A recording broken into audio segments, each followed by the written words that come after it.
Yeah, so I'm still figuring this thing out. I think that what's next for me is just learning what it's like to exist as my own entity and not like depending on somebody else's paycheck and depending on somebody else's structure. If I'm being honest, I still don't know how to be me without being attached to like the label as a teacher. I still don't have my schedule together. I still don't really know, like, I don't know yet that I'm going to be okay financially. So those things are like things that I hope to figure out in this next chapter. So far, the bills have been paid, but it's a little scary sometimes, I'm not going to lie.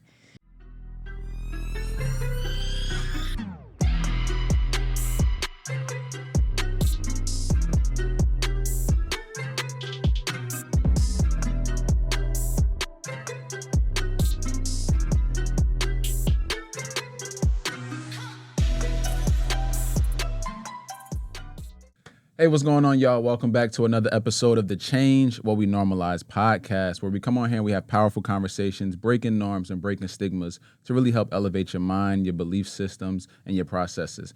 Today, I have a super, super special guest with me. I know I always say that, but I believe that the guests continue to get greater and greater, and I'm honored to have this amazing, beautiful young woman with me in the building today. For this episode, y'all are in for a treat.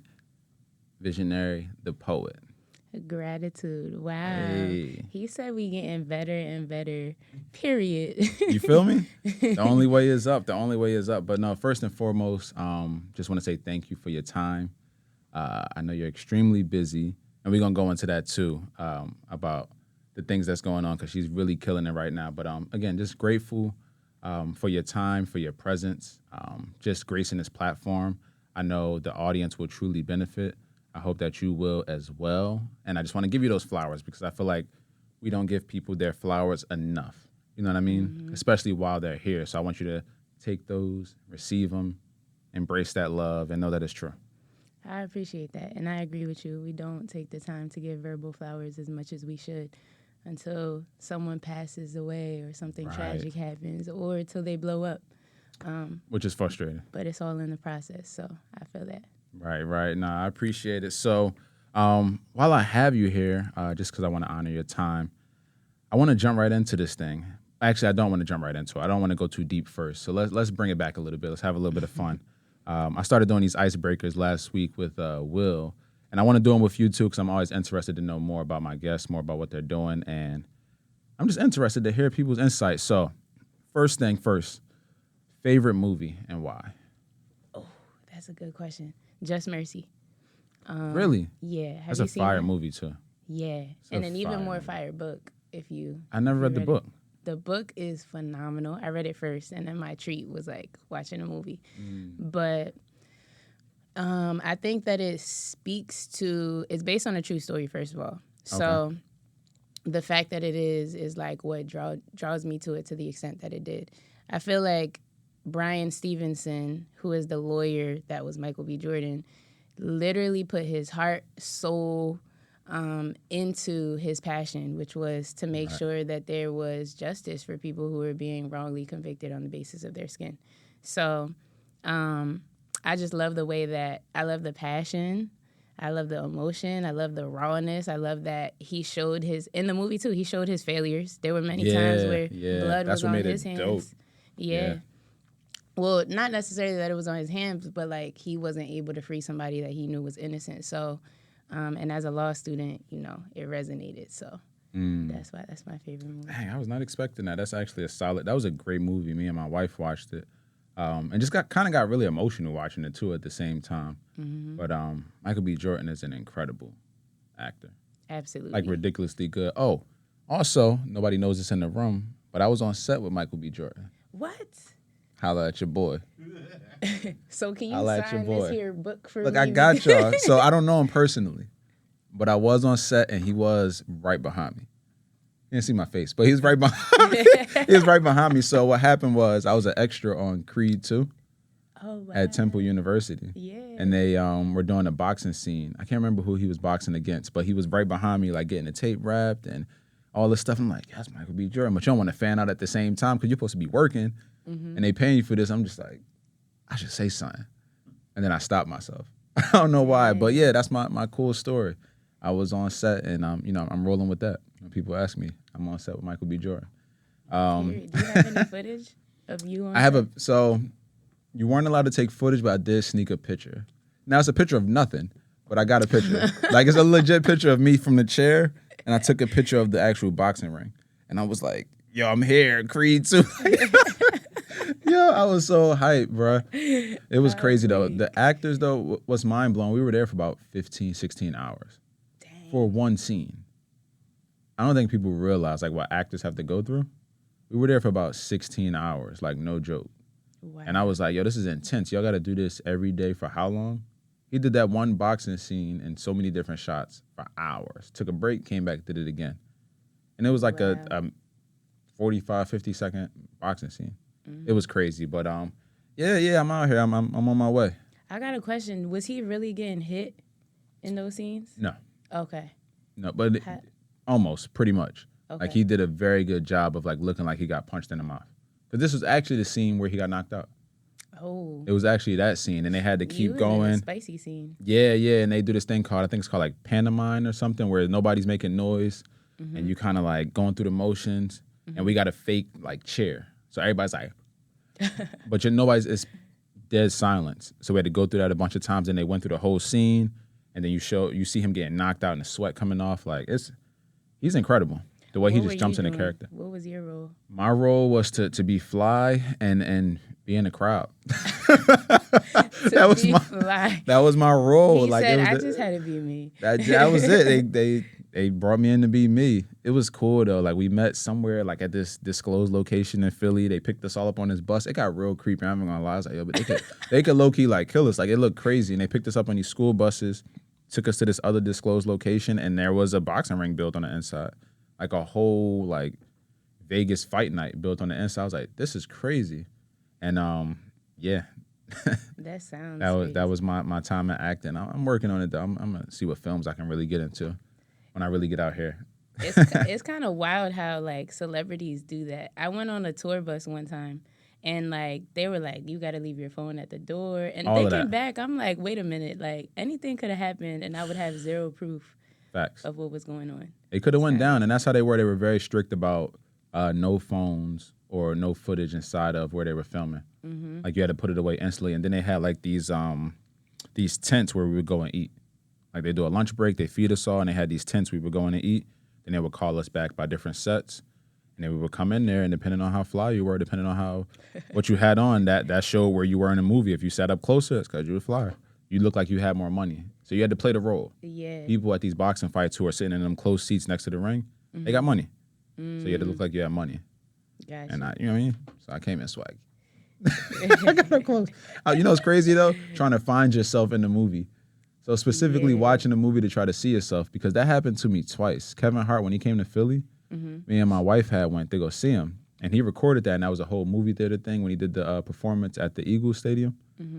And the cameras came by us. I'm like, yo, this is my shot. We sit on the aisle seats, and they coming by, and it's like this sign that says laugh before he comes out. So we're like practicing. You're literally acting, standing up, clapping, sitting down, standing up, and laughing before he even comes out, because they're catching his footage. Yeah. So they're like, laugh. So we fake dying laughing. We falling out. Ah! And they come by with the camera. I'm like, yo, I know they got me for the film. So we end up going to the theater, watching it when it came out, and it only showed her. I was hurt. Dang. I was hurt. I was hurt. I swore I was going to be in it, but it only caught her because she sat on the actual aisle. It didn't catch me at all. But it caught her laughing for probably like 4 or 5 seconds. I watched the whole thing so thorough, trying to see myself like, yo, where am I at? But you were in denial.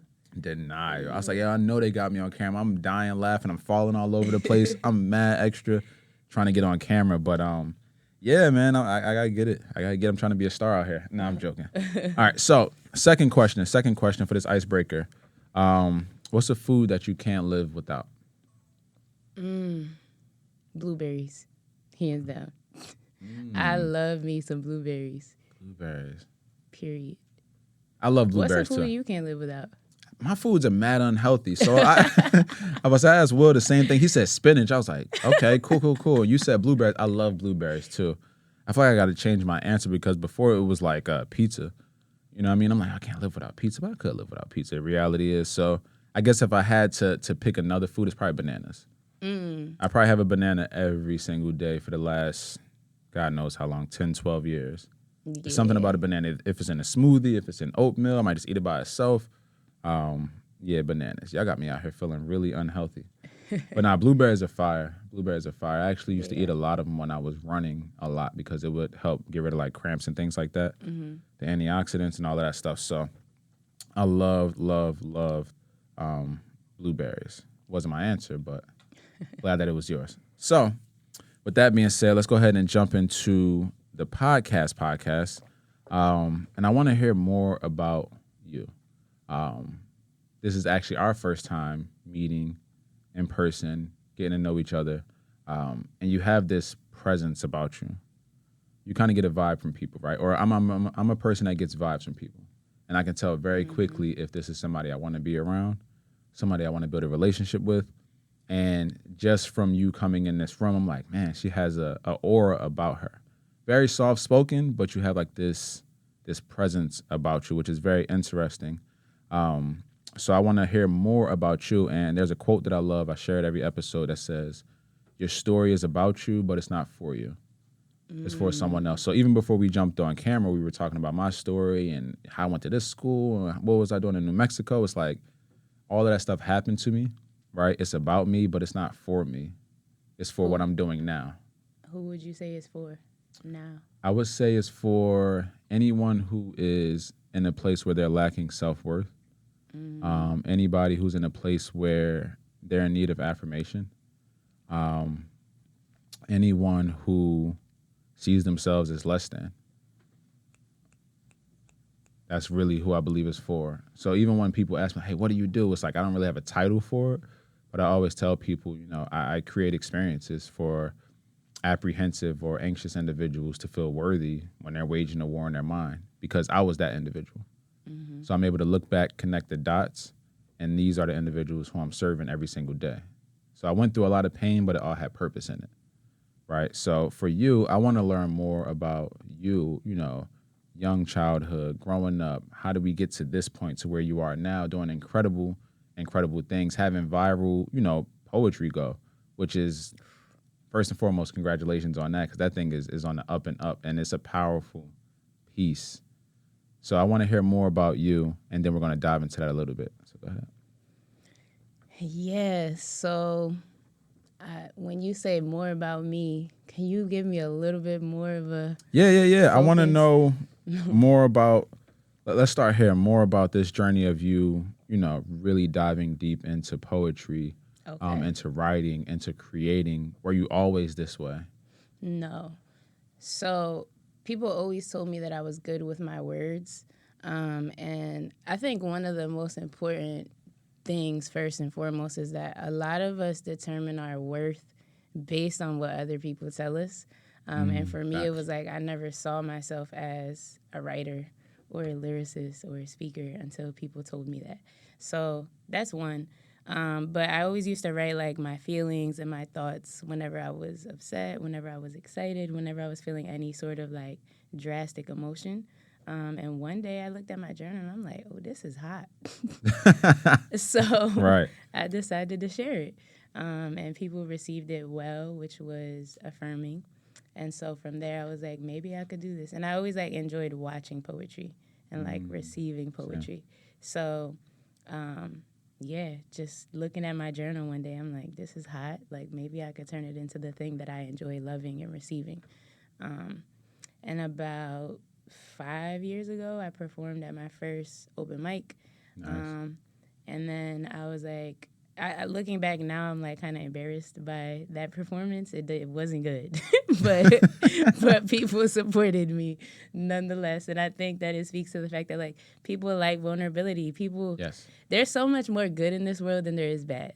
Like people see someone trying to step out of a shell and break out of a shell, and they support it. Period. Like they want to see you do well, generally. So yeah, I felt affirmed, and I kept on with the poetry thing.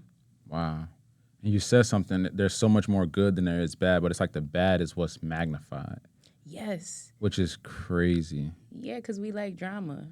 We're like, that's why the news is, 90% negative, because they get more views that way. Wow. That's deep. I never even thought about it that way, that there is a lot of positive happening. Everywhere. Right? I remember my dad saying it back in the day, and I believe Kanye said it in the song, ain't nothing on the news but the blues. And I'm like, man, because people ask, you ain't see the news? It's like, nah, I'll get the information from somebody, I'm sure. But for me, I have to protect my energy. I know that I get anxious with certain things. I get worried. The news will have you thinking that everything outside is on fire, people in the street laying dead, and you go outside, it's like, just take a deep breath and realize that that's not life. Right? Wow. So that's actually freeing to me. And for anybody that really has problems with anxiety and things like that, is to realize, like, it's not as bad as what you may think it is. Right? It's all a perception of what we're creating in our minds and really starting to believe. And it's like, you got to start questioning, where did I get these beliefs from? I've been on that journey for about a year or two now, questioning a lot of like, yo, where did I get this from? That's it. Right. Even like your experience where you said you're in New Mexico. Was it New Mexico when you were trying out? Yeah, I was in New Mexico. I went to Vegas for the tryout. Vegas. So you're in Vegas trying out, you don't make the team. Generally a negative feeling, a negative experience. But if you really break that down, you're out there with somebody who loves you. Right. That's a blessing. That's a positive. You're out there with people who are going on to do other things. So you're surrounded by people who are challenging you in that way. You're in Vegas. You're in a new place, right? So you're healthy. So there's so many positive things that you can choose to acknowledge and embrace in a negative moment. That's so true. I never even looked at it that way, but that's so true. There's so much positive around us. It's like there's always two sides to everything. I heard a gentleman say once that there's no one-sided bread. Like there's always two sides to it. And that's so true. It's like, what is the perspective? What is the lens that I'm looking at this through? And I believe that for me, a lot of my teen life, young adult life, everything was like I picked up the glasses of negativity. And that's how I looked at life. But now I'm looking back like, oh, it wasn't as bad as my mind made that seem. Have you always been, introspective like that with your thoughts and kind of like really analyzing and really understanding like, okay, this isn't as bad as it seems? Or was there ever a time when you were kind of, I don't want to say negative, but maybe your thoughts were a little more self-defeating? Oh, yeah, all the time. This brand bloomed out of a time when I was like at my lowest low and couldn't really see much positive outside of my situation. So that's one. And two, I just finished telling you how I didn't try out for the D1 team when it was a tryout because I was like, I looked around and I'm like, nah, these women are big. Like, there's no way I'm making this team. So, yeah, very self-defeating moments. I was in a relationship, a toxic relationship. Shout out to my ex. No, but in all seriousness, we just recorded a video together the other day. It was my first time seeing her since the breakup, like over a year and a half of not seeing each other. The last time we had seen each other was the day we broke up. And like 2 weeks ago, we recorded in the studio, had a very transparent, vulnerable conversation because I want to post that content for the brand of like all the negative things that happened to get me to this place of healing. So yeah, those were some dark times. Like I'm talking cops were called. I'm talking we got kicked out of a hotel because we had into a physical altercation one time in Atlanta. Like just like all kinds of negative behaviors between us. Yeah. Do you ever look at those scenarios and not to pry too deep, but do you ever think like, oh, I could have stopped this in a sense, or was it more of, your partner bringing that energy towards you? Was there ever a point where you're like, yo, I kind of control what's going on, like I can pull back? In those moments, it was a lot easier to blame her than to blame myself. Now, looking back at it, the only reason that situation has occurred is because I contributed to it and allowed it to. So, like, looking back now from where I am now, yeah, that was all me. Anything that happens, to me, any situation that I am invested in is because of me. So, yeah. That's, what is it, extreme ownership. Yeah. Extreme ownership, taking full responsibility and being okay with that, with what comes with it. That's powerful, and that's growth.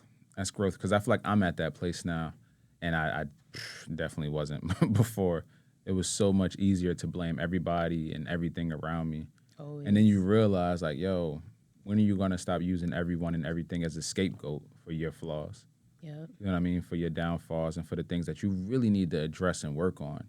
And once I took that extreme ownership and I started to take responsibility for my actions, things changed around me. I almost feel like people changed around me, like the energies and everything. And yeah, that's the most powerful part. It's like it literally changed once I started to change. And I want people to really gather and understand that. Like, it starts with you. We're out here trying to change other people and change situations, and it's like you really got to work on a person in the mirror. I think that that's extremely important, and that's powerful, and I appreciate you, just being transparent about that. I guess that's some of the things that everybody loves about you is your transparency, and that comes through a lot in your work. Like the stuff you say, I feel like the stuff you say is the stuff. What's the thing we say? I'm gonna say what you're thinking. We used to say it for the wrong reasons, but I'm gonna say what you're thinking. What you over there writing, King? That looks fancy. Oh yeah. Yeah, you good, bro. Bro, I like the raw transparency. Nah, bro. Quiet as possible. Nah, this ain't TV, so. so. I'm just taking some notes, things that y'all are, I'm just grabbing value from what y'all talking about. It's helping me to reflect. That's lit. Man, shout out to your team. Y'all are so professional, and we love to see it. Truly. Thank you. Yeah. Shout out to y'all, man. If I ain't say it enough. If I ain't show y'all enough, stop. Nah, shout out to y'all. So, what I do want to do, I want to switch gears really quick because you are a law student, right? All right. I bring closer. Me too? Okay. I'm good? Okay. So, you're a law student, correct? Correct. Why law? Ooh, spicy question. So what got me into law school was actually the incarceration, or the idea of law school was the incarceration of my father. When he was incarcerated, and I asked him for permission to share this publicly before ever sharing it publicly, but when he was incarcerated, I became very, just frustrated because I didn't know what was going on. I was in high school and nobody really told me much in my family. He didn't want me to go to his court dates because he didn't want me to see him in that light. And nobody would ever talk to me. So I remember Googling him and his case and then seeing terms on there in the articles and things like that. And I would be okay, what does this mean? And then I would just go down rabbit holes. Then I start reading cases and I'm just first of all frustrated by his circumstance because I'm I don't know anything, but no, this can't be it. And then I'm seeing other things, and then I'm starting to go down this rabbit hole of finding statistics about how Black and brown people are incarcerated at such higher rates than white people, and how drug cases are the epitome of what our system is, when really we should be focused on murderers and rapists and all of these things. So I became passionate. I thought I was going to do defense law, criminal law, but that's actually not what I'm trying to do now. But ultimately, that is what got me into the door.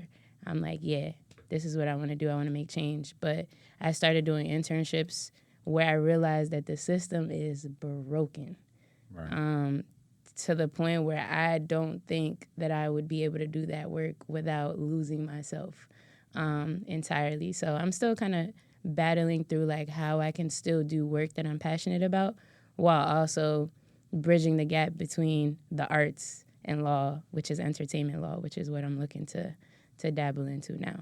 But I think there's ways for me to still do that passion work without losing myself in being that kind of lawyer. But transitioning a little bit in it. Yeah. But that's powerful, and I love that what happened was there was a purpose on why you were doing it. It wasn't so I can, make this money, so I can retire, so I can set this up. It was these are the things that are happening, the injustices, and this is why I'm doing that. Mm-hmm. And I want people to hear that because I deal with a lot of students all the time in high school, freshmen in college, sophomores, and they have this idea of going to school to try to make money. It's like, look, we're in 2022. You can make money doing anything. Let's not worry about that right now.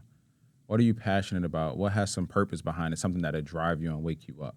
You had true purpose because of what happened, what you've seen, what you researched. And I think that that's powerful because when I initially went to school, the first school in Memphis, Tennessee, I went down there. I was like, I'm going to go for a business degree because I'm trying to make money. Realizing, first of all, you don't need a degree in business to have a business. That was a whole nother story, but I didn't know. But I went down there with the mindset of trying to figure out something to get the best career, to make the most money. And I didn't really have purpose behind it until I graduated from Rowan. And I went back and I started to get into sociology and I started to learn about health and all these different things about the mind. And I was like, oh, this is where it's at for me. And it wasn't about money, but that's allowed me to have success in what I'm doing.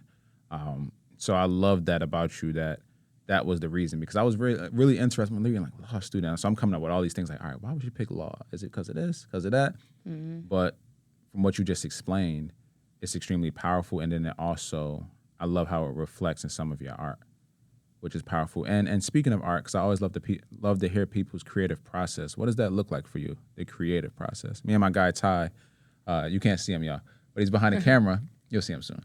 But he's also an artist as well, playwright, a poet, a painter, everything else. I'm sorry, you got a lot. It's a list of stuff. We was actually just at his art gallery, and he sold a few paintings and things like that. But he's, author, all of this stuff. And we were talking about our creative process and what that looked like for him and how he's up from 4 in the afternoon to 3 in the morning, and he just has to be in the zone, and he's painting. So it's like, your work is so beautiful and so amazing. What does that process look like for you when you're creating, your next piece of work, your next poem? Yeah, so I don't really feel like I have a clear-cut process. Every time I feel inspired, I just put pen to paper.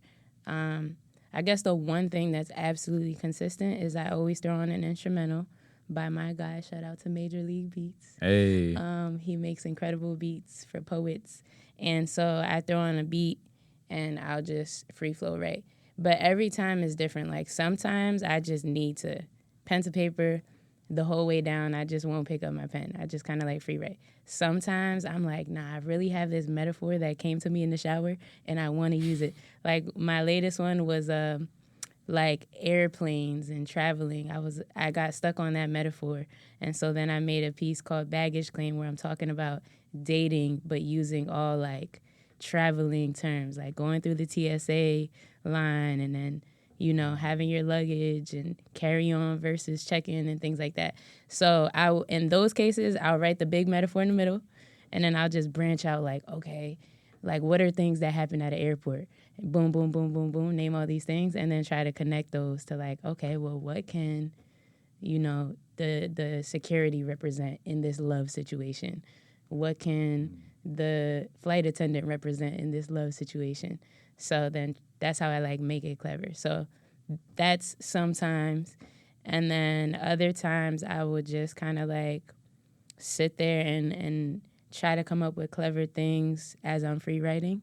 And then I'll stop and I'll pause and I'll just look at it and say it, see if it sounds good, go back and just add to it. So it changes. It depends on the mood, like, and what's inspiring me in that moment. But every time I'm inspired, I put pen to paper or I, grab my phone. So you must. No.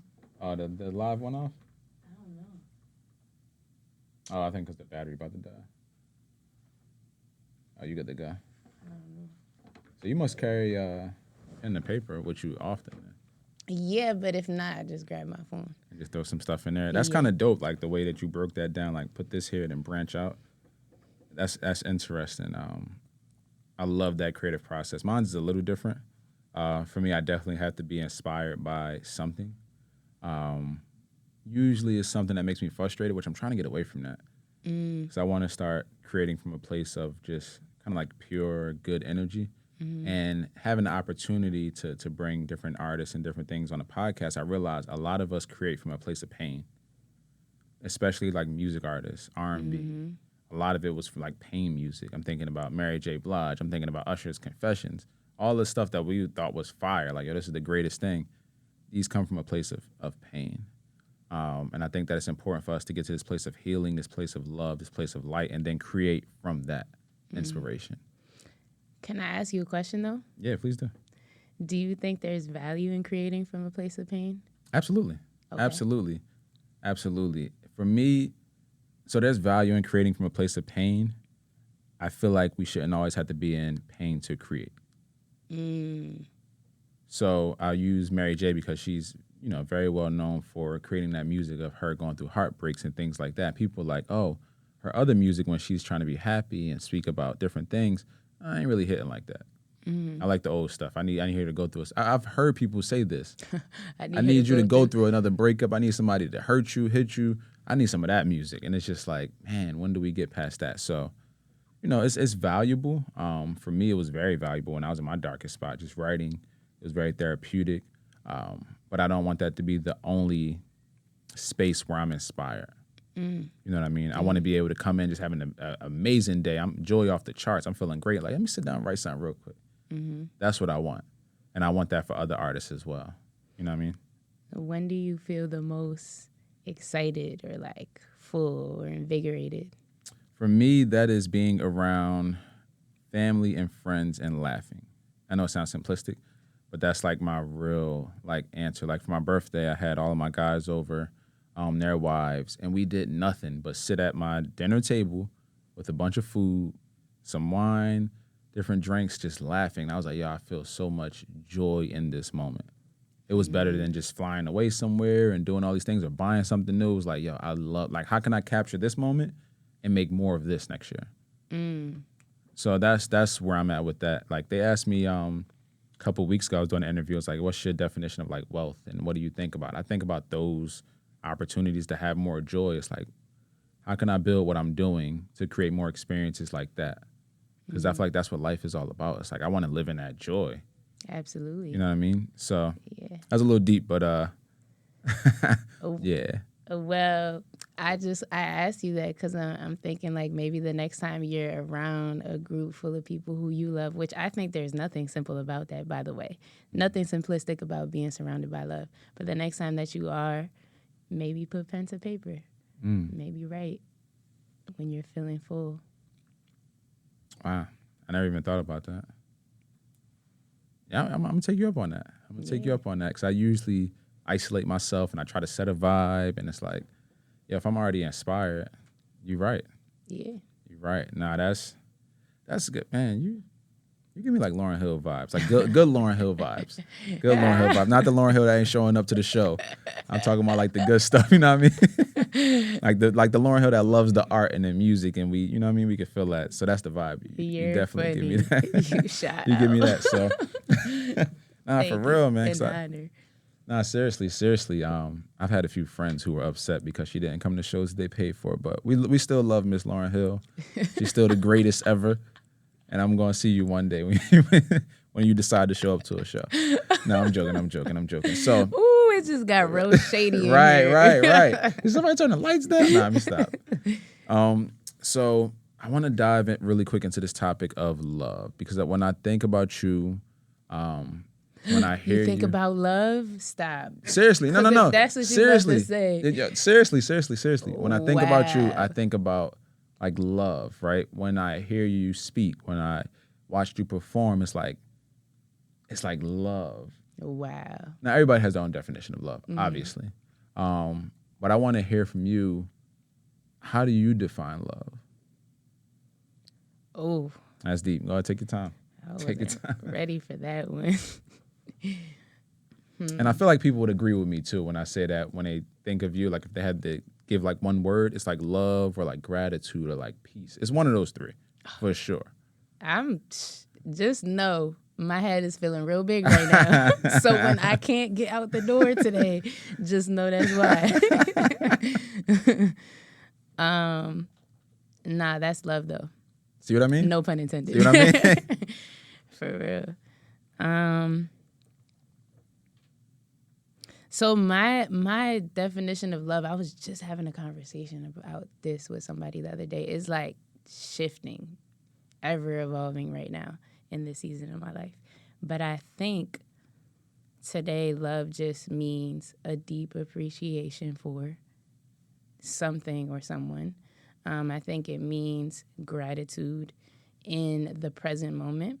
So a lot of times we are here, but we're thinking about the next thing. So maybe we're recording this podcast, but we're thinking about how it'll be received. Or maybe I'm with someone who I really like and dig, like a shovel. Hey. Maybe I'm with somebody that I really dig and I'm thinking about, like, is this going to lead to a relationship? Or is it going to lead to heartbreak? Or, like, are they going to play me in the future? Is this really as good as what it seems? So I think love is, like, chalking all of that and just deeply appreciating with complete gratitude whatever is before you in that moment. And when you do that, you're able to, like, give love, because I'm able to see, like, wow, I really appreciate your energy right now, right here. Like, thank you for taking time out of your day to be with me right here, right now. And, like, thank you for everything that you're doing to touch other people right here, right now in this season. And by doing that, you give love. I think a lot of people tell me, like, yo, Em, my name's Emmy. Yo, Em, you love so well and you love so fully and completely.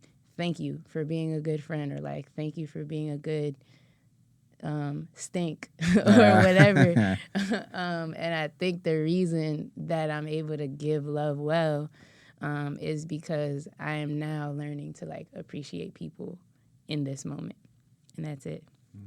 Was that a tough process of learning to really appreciate people and be in the moment? Yes. It was never difficult for family and friends, but it was difficult for relationships, for sure. Because I was always trying to hold on to the relationship and always trying to, I was always thinking about, I don't want to get hurt or played. So now I'm not thinking about the fact that you just drove 2 hours to come here and be with me, and, like, you put in all this effort, but instead I'm thinking about, when you go back, are you going to make me look stupid? So you're already game planning, like, all right, I got to set it up this way because you might try to hurt me. Wow. Yeah. Wow. You came a long way. A very long way. And I'm still working. Absolutely. Healing is not like a destination. It's definitely an ever-ending journey. It's also not one directional. It goes up and down. Like, I could feel up here today, and tomorrow I could be like, damn, I'm really not where I thought I was. And I noticed this thing that's still holding me back. So, wow, that's a word for somebody, because a lot of people they're in that process of healing, and they believe that it is this destination.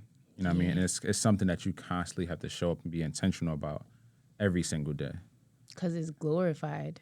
It's glorified, especially now. It's kind of almost mental health, healing, all of these things, affirmations. They're all kind of like buzzwords now, but they are very powerful at the same time. But it's like we also have to respect the process. Mm-hmm. You've done been traumatized for 17 years. You ain't about to change because you went to therapy twice. You know what I mean? You have to go through this process. And when things happen, I think we need to learn to have grace with ourselves. Period. Because we have grace with everybody else around us. We love on other people, but we're very hard, or it's very hard for a lot of people to love on themselves and have grace with themselves. And I think that, to me, that's what healing is. It's like, all right, Nate, you done went through this stuff since you were 7 years old. It all ain't gonna be gone overnight. There's a lot that you have to deal with. There's a lot of demons. There's a lot of drama. There's a lot of issues. There's a lot of voices. Give yourself some grace. Yep. And then also, applaud yourself for even wanting to heal. Yep. Some people are comfortable where they are. So give yourself some grace and really cheer yourself on. Like, yo, you took another step today. That's huge. And I want people to really understand and kind of grasp that. I love that you just said, first of all, a lot of what you just said, but having grace with yourself. I think that can you ever think about a time where, I don't know, someone held the door for you or smiled at you, something real small, and, like, it felt good. And now I'm holding the door for the next person, or I'm smiling at the next person. But then, if you ever smile at somebody and they don't smile back, you like, I'm not going to smile at nobody else because you got me out here looking stupid. But it's like, it goes to that theory of, like, when you feel good, you can give. And when you don't feel good, you can't give. So, like, pouring into self and loving self and having gratitude for self goes a long way, and trying to love others too. It's like the most simple things are the most powerful. Mm-hmm. Something as simple as, like, hey, pour into yourself so you can pour out. And it's like, we hear it. It's like, but do we really understand it? Yeah. It's like, oh, I know that. I heard that quote before. It's like, yeah, but are you going to live it out? Like, pour into yourself. But no, I got to, no. You're the priority here. You got to take care of you first. And then you can pour into everybody else. Because if not, they're getting a mediocre version of you. That's it. No matter how hard you try, you have to stop, disconnect, pour into yourself, and then we can pour into other people, which is extremely powerful. And I believe that you do that very well. Very well. Just kind of going through some of the posts that you put up, not like in a stalker way, but like trying to look and like, okay, let me see what she's writing or whatever. I actually came across your most recent post. I took a picture of it. One, your gift in writing is immaculate, the way you wrote this caption, but I want to read this if that's okay with you. Absolutely. Cool. So this might have been yesterday? Yesterday. Yesterday? Okay, Probably. yesterday. Was it the quote thread? Yeah. It was the quote thread. It was the quote thread. But you said a few powerful things that I want to share with the audience.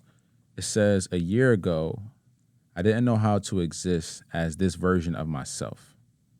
First of all, we're going to pause right there because that was fire. We're going to pause right there. A year ago, I didn't know how to exist as this version of myself. I was lost. I was still blaming other people for my pain. I defined myself by many of society's standards: occupation, degrees, materialistic things, the woman on my arm, etc. First paragraph, I feel like can free some people. On a serious note. Then it says, Love. Sometimes the only way out is in, from La Russell, who's a dope artist, by the way, too. Shout out to LaRussell. Yeah, he's fire. He's my favorite artist next to Cole. Really? He's fire. He has, he smoked some freestyle. I can't remember what it was on. Was it Power? All of them. Yeah. But we'll just go all of them. It might have been LA Leakers, though. That was the most recent one I listened to. But he says, sometimes the only way out is in. Sometimes that means going deeply into self. Other times that means diving headfirst into your dreams. Regardless of what it is, I hope this serves as your reminder to do the work.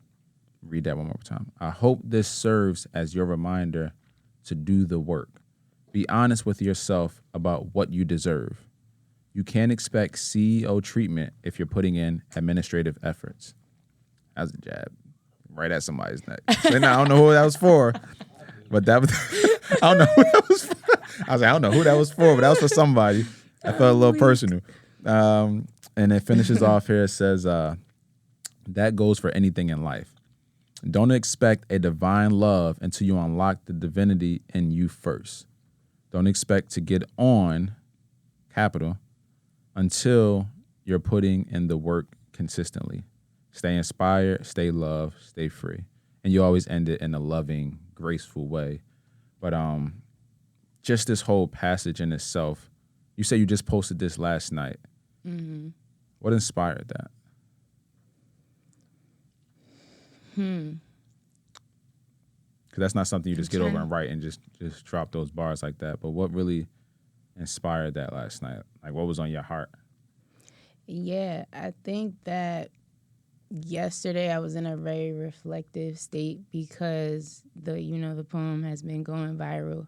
I think today's maybe day 3 or something like that. And I just wanted for people to be, for people to know that, like, I was receiving a lot of love, a plethora of love from people that I did not know from everywhere in the world, and it felt amazing. But also, I need people to know that, like, this wasn't always me, and that I am very much on this journey right now of still healing, of still learning, of still figuring this out. And in terms of, you can't expect CEO results with administrative efforts.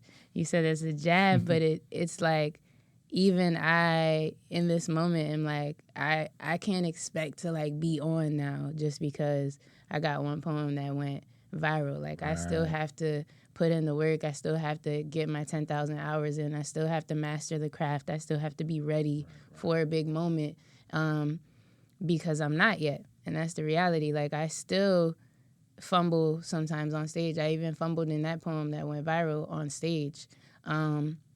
So like I'm not where I need to be. So even though I myself want to be on now, I'm like, yeah, I'm ready. Like people see me, like I got the platform now. Like I just need someone big to give me the stage so that I can really turn up. I'm not there yet. I'm still not giving CEO energy. I'm still not writing as much as I should be. And then La Russell's quote, sometimes the only way out is in, that really resonated because sometimes the only way to free yourself from your mind is to go into your mind. And a lot of us have shackles on our minds. A lot of us are still living with the things that have been indoctrinated within us, which is like you go to school to learn how to be employable so that you can get a good job under somebody else and make good money to support yourself and pay off the education that you just got to get that degree. And so a lot of us go to our 9-to-5s, trading our time for money, trading our joy for money, trading our dreams for someone else's. And I think that in order to free yourself from those shackles within your mind, you have to dig deeply within your mind. You have to start indoctrinating your own ideas into your mind, and your own passions and your own dreams. So, yeah, I was doing a lot of reflecting these past couple of days. That's really powerful, and I want to encourage anybody that's listening or watching to make it a practice to reflect.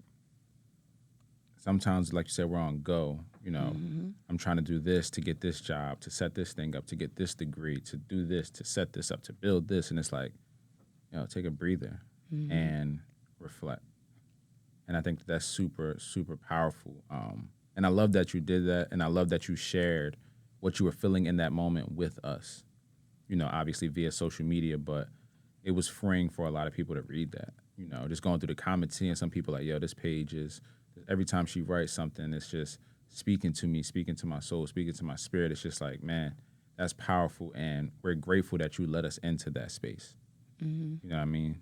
Because when I reflect, I'm usually reflecting by myself. I ain't sharing much of nothing. Yeah. But I think that it's powerful that you were able to reflect, and then not just reflect, but add value to so many lives that are going to see this stuff, right? Man, I feel like I can go on and on with you for for a while, and just we can go down this rabbit hole of just deep thoughts and perspectives. And I love that. I really, really love that about you. But I do want to ask you this, as we talk about the brand, the incredible brand. First of all, the quality is fire, especially seeing it in person. What does that one say? It says surrender to the moment in divine flow. Surrender to the moment in divine flow. Do you come up with the quotes yourself? Mm-hmm. And they're always reflective of whatever that season is looking like for me. So this season right here is about flow. My last season was about releasing what doesn't serve me. That's powerful. I might have asked this before, but what really inspired you to get the brand out there and sort of an apparel line for us to kind of wear? Yeah. So, one, I gave a lot of my money to apparel lines that don't need my money, one, and two, are not really doing anything for me. And so I wanted to create clothing that I'm proud to wear with a message on it that whenever people walk past me and stop to read it, they're like, oh, that was a good reminder. So my first tee was heal so your kids won't have to. And that was me going to therapy. We need that one back. We need that one back. It's still out. That's the OG tee. And I want people to like walk past me and look at my shirt and walk past anyone else who has the shirt and be like, oh, wow, like that's dope. Because seeing the little horse on my shirt isn't doing anything for anybody. And at the end of the day, a lot of us, again, have these mental shackles where we're like trying to live up to this status quo, and our clothing reflects that often. And I'm still guilty of it sometimes. Sometimes I buy a pair of Yeezys just because they're Yeezys, and I know that they're they're gonna give me clout when I walk. I thought you called me out. I got a pair of Yeezys on right now.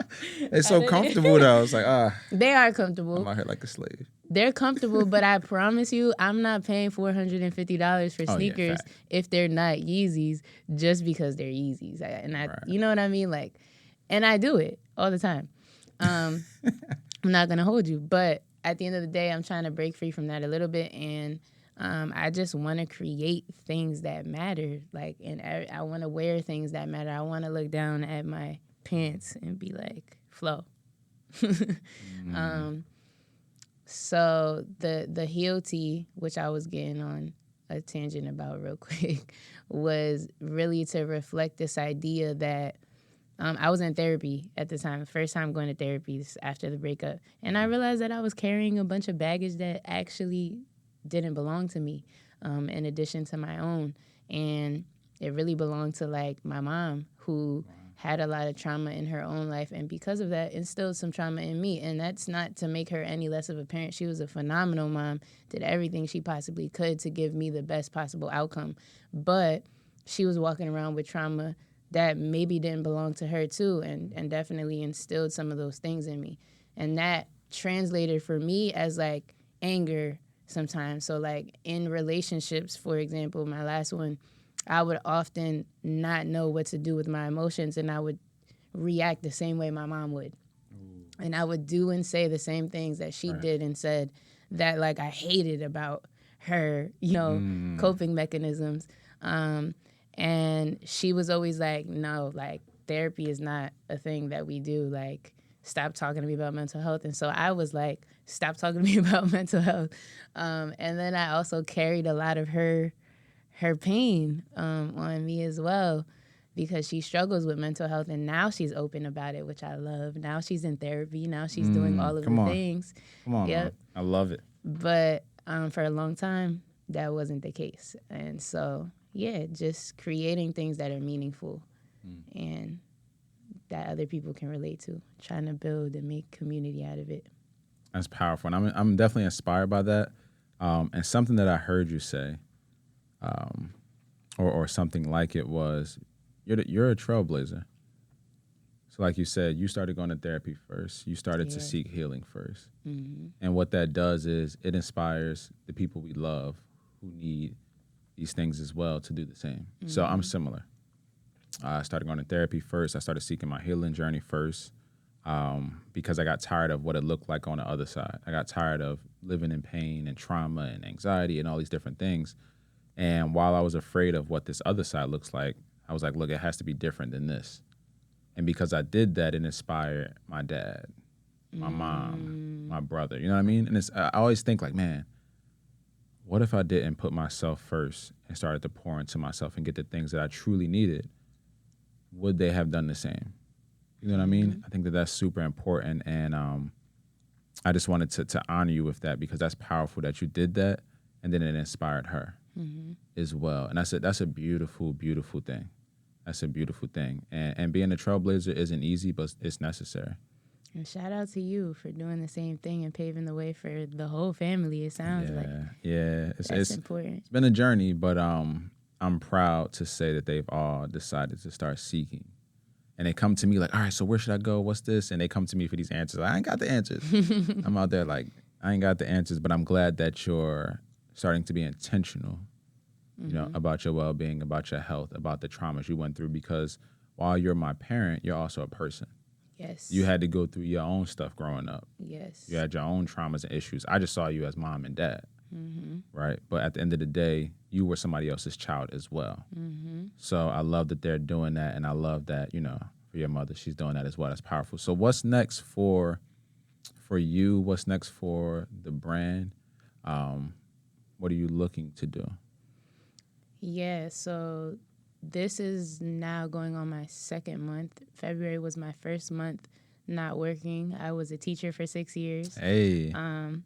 So What'd you teach? Talk about, I taught at KIP and Mastery were like the two schools that I taught at throughout my 6 years, because I was in Jersey first. So hey, shout out to Jersey. Yeah. But yeah, so I'm still figuring this thing out. I think that what's next for me is just learning what it's like to exist as my own entity and not like depending on somebody else's paycheck and depending on somebody else's structure. If I'm being honest, I still don't know how to be me without being attached to like the label as a teacher. I still don't have my schedule together. I still don't really know, like, I don't know yet that I'm going to be okay financially. So those things are like things that I hope to figure out in this next chapter.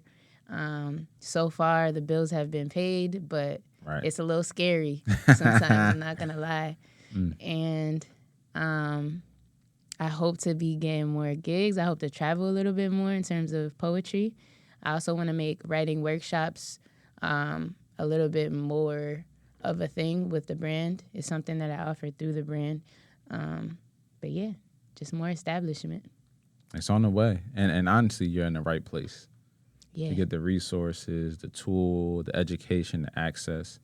So you're definitely on your way. And I'm excited to see how over these next 6 months to a year to 2 years, how it really unravels for you. And I believe everything's going to align itself up the way it needs to go. But I understand. I understand like the anxious part of like, all right, hold on, wait a minute. I don't know where the next dollar about to come from in this joint. But it's like you have faith that it'll work itself out.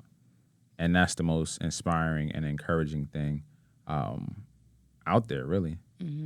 Faith, your transparency, it makes you shine. Seriously. It literally makes you shine because you show up in that way. You're not showing up like, I got this together, this, and this. It's like, hold on, wait a minute, y'all. I need to figure this thing out just like everybody else. And it's like, I can really appreciate that. That's extremely powerful. So as we wrap down or wind down, I don't know where wrap down came from, but as we wind down this episode, what I do want to dive into, actually, you know what? First and foremost, let me share, or you can share how the people can get in contact with you. Where can they find you? Where can they watch this poem at? This viral poem? Yeah. So Visionary the Poet is my handle on Instagram as well as TikTok. The poem went viral on Voices in Power's TikTok page, but I just posted it on my page as well. So their TikTok is Voices in Power _ That's where you can find that viral piece. Or just come to mine. It's the same poem. Right. And my Twitter is Visionary Writes because Visionary the Poet was too long for Twitter. So Visionary Writes. So look, y'all, make sure that y'all follow her, that y'all tap in. Make sure that y'all tap in with the poetry as well.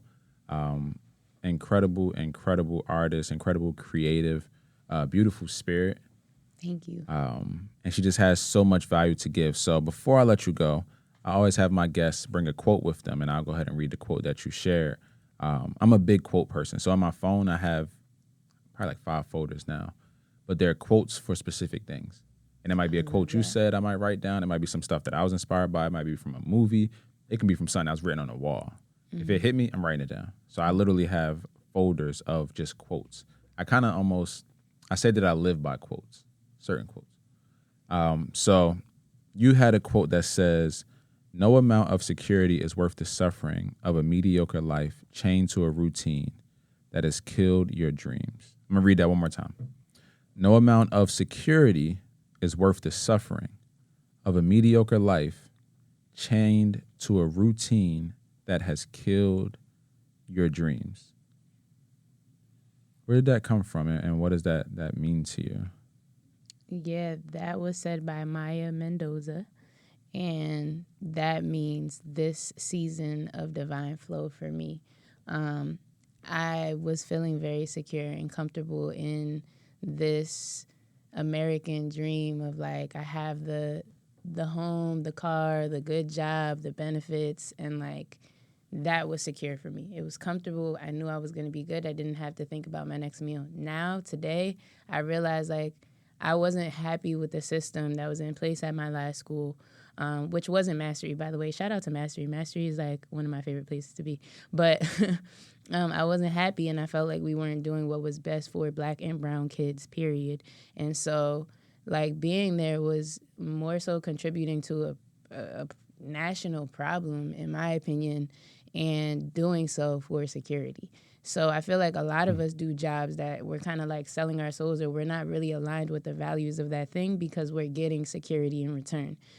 So I don't think it's worth it. I think that it is better to do the things that you're passionate about. It is better to invest in yourself. It's better to take that risk. It's better to be hungry some days and like figure it out and be surrounded by love and wake up feeling blessed and feeling gratitude for what you have the opportunity to do that day than to wake up saying, ugh, it's Monday and I really don't feel like doing this, and I'm going to be there from 9 to 5, and then I'm going to get home and be too tired to think about change.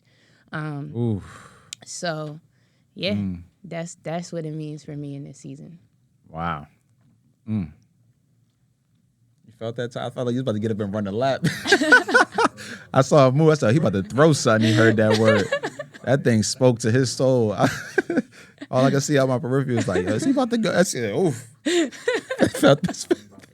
He said, I'm about to throw something. Nah, that's powerful. Wow, that let that one breathe real quick. Jeez Louise, goodness gracious. So, one last question I have for you before we end, and again, thank you for your time. I truly, truly appreciate it. I love to ask guests, as you know, the name of the show is Change What We Normalize. And I love to hear the different perspectives on what that means for the guests. So I know why I created Change What We Normalize. I know what it means to me, but I want to ask you, what does Change What We Normalize mean to you? I think it means challenging the things that have been indoctrinated in our minds from the time that we were this big, and questioning things. I mean, people don't question the Bible, but the Bible was written before the Constitution was written. And how many times was the Constitution amended? Because it was problematic, because it was very primitive in the way that the writers thought about it. So why don't we question the Bible? And that's not to say, anybody who doesn't is a problem in any way, but at least sit with those thoughts and make sure that you are applying your own feelings and your own thoughts and your own lived morals to the equation as well. So I think it just means questioning what's true for you instead of accepting what society has made true for you. That's powerful. And that was beautifully answered as well. I remember Kendrick saying in the song, I can't remember the song, what it was, but it was off To Pimp a Butterfly, and he talked about questioning everything. He talked about questioning everything. I think it was Mortal Man, if I'm not mistaken. It was Mortal Man where he talked about questioning everything, cats, dogs, the grass, like everything. He was literally like, you have to question everything. And I think that that's a great practice to have, not in a disrespectful way, where I'm trying to question, authority in this disrespectful way or anything like that. But it's like, I have my own thoughts. I want to know why this is this. Yeah. Why does this work this way? All right, where did this belief come from? And I think that that's powerful for anyone to practice, because the reality is when we're born, our first teachers are our parents or guardians. And we take everything that they say as truth. Yep. And a lot of people never question that truth at all, because it's like, oh, they love me. They have the best interest. They do. But that doesn't mean that you can't start to think for yourself. And that doesn't mean rebel either, but it's just like, let me ask a few questions. And for, I'm speaking specifically to parents in that aspect, but it's like you should be open to receiving that as well and having that healthy dialogue. So what does it mean for you? For me, Change What We Normalize, it really means changing norms that don't serve you. That can be from a health goal. That can be with, your mindset on what you're doing with school, your profession. What are the norms that you live in now, that you live up to, that don't actually serve you, but you've normalized that behavior? A lot of that for me was based around mental health. We normalized it a lot in my community. We normalized trauma. You know what I mean? It was to a point where, and it's like this a lot now still, where it's like, oh, another person got shot and killed. Oh, you know what? And it just rolls off. You know what I mean? It's almost like we don't even feel it anymore. So for me, it's really, again, changing the norms that don't serve you to new belief systems, to new patterns that actually do serve you and where you're going. I love that. And people can do whatever they want with it. I like the people to take it. How do you want to use it, and apply that to your life? I love that. Thank you. Thank you. I never had a guest ask me that. What does it mean to me? But no, thank you. Thank you. Yeah, so absolutely. Look, y'all, we can sit here and do this all day, and I'm loving every minute of it. But I want to respect your time and say thank you again so much for gracing us with your presence, for just dropping so much wisdom, not just for the audience, but for us here in the room. It's been extremely powerful, and I know that we are going to be transformed in a positive way by just being around you and just hearing the things you have to say and share the insights, the transparency, all of it. It's been a beautiful thing. So what I love to do before my guests go, say a quick prayer just to send them on their way, to pray for their endeavors, the things that they're doing, and their growth. And that's how we've been closing this thing out. But before we do that, boom, I want y'all to make sure that you subscribe, share, leave. I like to have fun. I'm sorry. Leave a review. If you're checking this out on Apple Podcasts, Spotify, make sure to leave us a review, 5-star review, please and thank you. And share this with somebody that you love. I believe that these podcasts, these episodes, they can really change and impact someone's lives. We have to make sure that it gets into their hands. And if you're on YouTube, leave us a comment. Let us know what you're thinking. What were some takeaways that you got from this episode? Again, share with somebody you love.